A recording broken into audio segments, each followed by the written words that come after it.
Are there consequences to snooping on your kids? Let's talk about it. Welcome to the Protect Kids Online live stream. I'm CyberFareedah. I have a background in cybersecurity awareness, threat intelligence, online gaming, and other nerdy stuff. I've taken my gaming experiences and professional background to help parents like you protect their children online.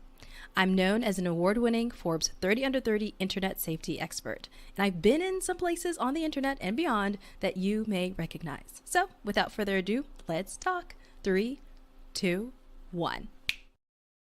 I saw this video on YouTube and I was like, ooh, this would be a great video to like break down and talk about.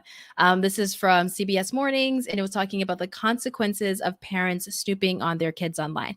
I did a video on being careful about the parental monitoring apps you're downloading as a parent and how it may not be good and may not be safe for your kids, and you have to be really careful about what you download.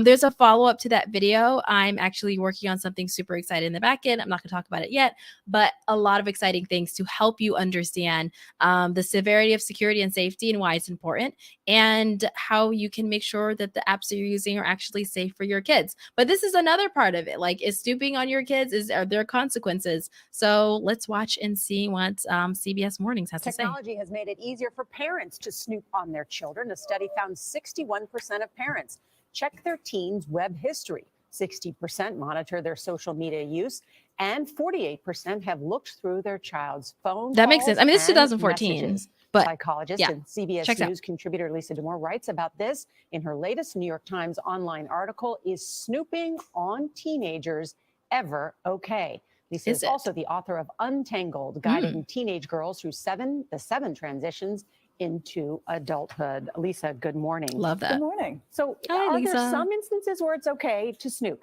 Well, first, let's say what snooping is, right? It's monitoring without telling them you're monitoring. So it's going on under the table. So already we are starting to compromise questions of trust. So we want to be really careful if we think about snooping, because when parents do it, we have research showing that it does harm the relationship with their kids. So not if they don't know you're snooping. Well, here's what's interesting. Yeah, you got to be really good about it. But then it raises the question of what do you do if you find something? Exactly. Well, Thank you. Hello, my name is Gail. I was a snooper. And just because they want privacy doesn't mean they're doing anything, because most of the stuff I found was quite boring. Well, yeah, that's really true. I feel a little bit guilty. No. Maybe a nanosecond. Maybe. But let's start with that. Yeah. Teenagers want privacy for its own sake. And just because a teenager wants privacy doesn't mean they're up to something. And I think it's important for parents to remember that. You're right. Is there any other way to accomplish the interests of the parents without snooping? Absolutely.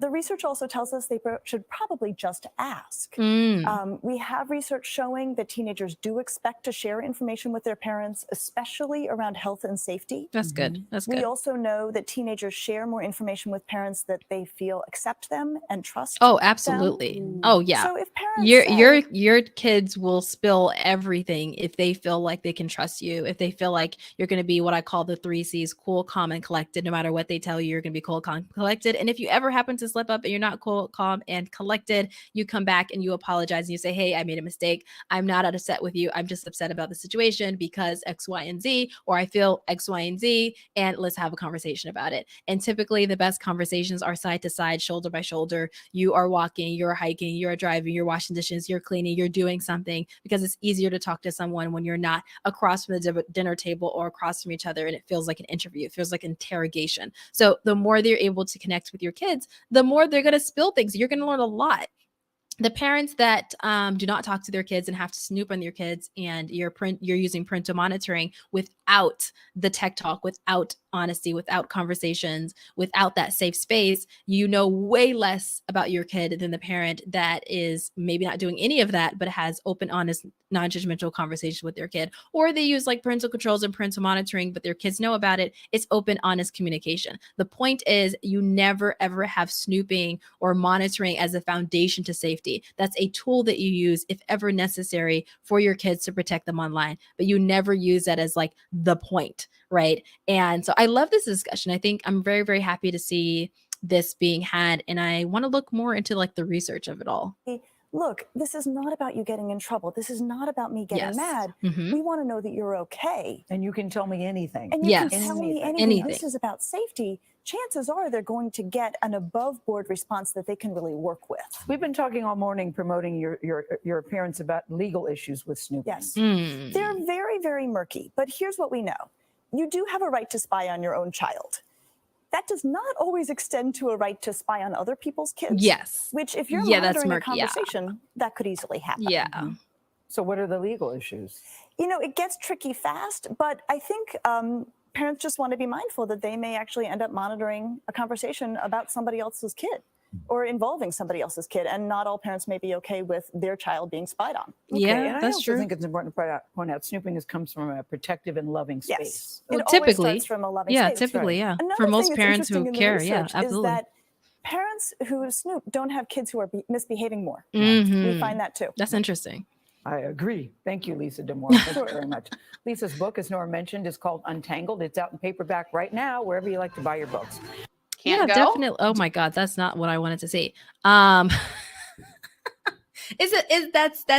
the internet for you. You watch one thing and then like something else pops up and you're like, what is happening? Why is this happening? Especially when it comes to your kids, you don't want like some random ad coming up and it's like not an appropriate ad. And you're like your kids watching YouTube Kids, but a different ad pops up, or they're not on YouTube Kids and whatever. They're on the internet and something pops up. But I'm happy that the conversation's being had, because this is one of the examples of like reading your child's diary, reading what your child is doing online. There's like a very delicate balance to protecting your kids' safety and privacy, but also making sure that they're safe and secure. Hopefully I can find this. I'm going to talk as I try to find this thing.